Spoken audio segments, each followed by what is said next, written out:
When Donald Trump hasn't been freaking out about the Epstein scandal this week, he's also taken some time out of his very busy panic schedule to attack, as per usual, Federal Reserve Chairman Jerome Powell.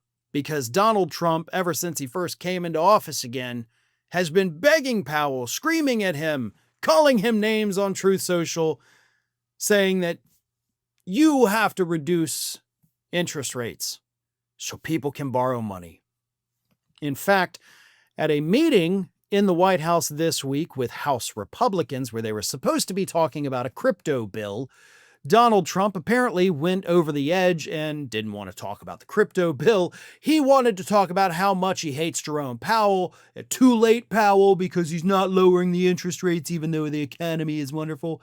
It's not. Which, by the way, Powell has openly admitted within the last month or two that I can't lower rates because Trump keeps destroying the economy.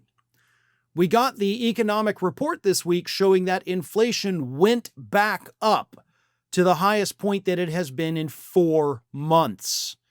So inflation's going back up. And Powell says, if I lower the rates, I'm going to destroy everything.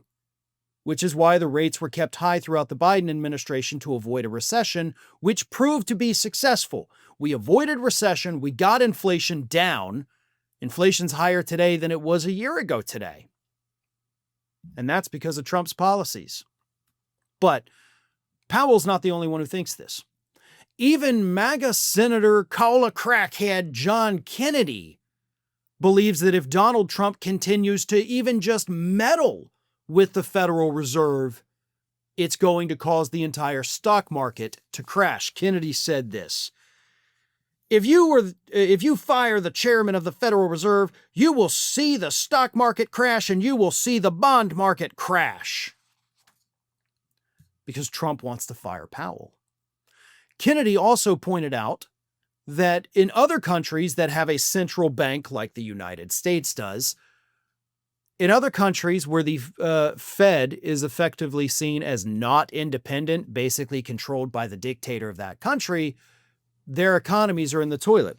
Kennedy said, generally speaking, their Powerball jackpot is 287 chickens and a goat. Talking about how poor those economies are in countries where the president or dictator interferes with their central bank. So Kennedy says, Trump, if you do these things, you're going to tank the stock market. And Kennedy is a hardcore MAGA guy.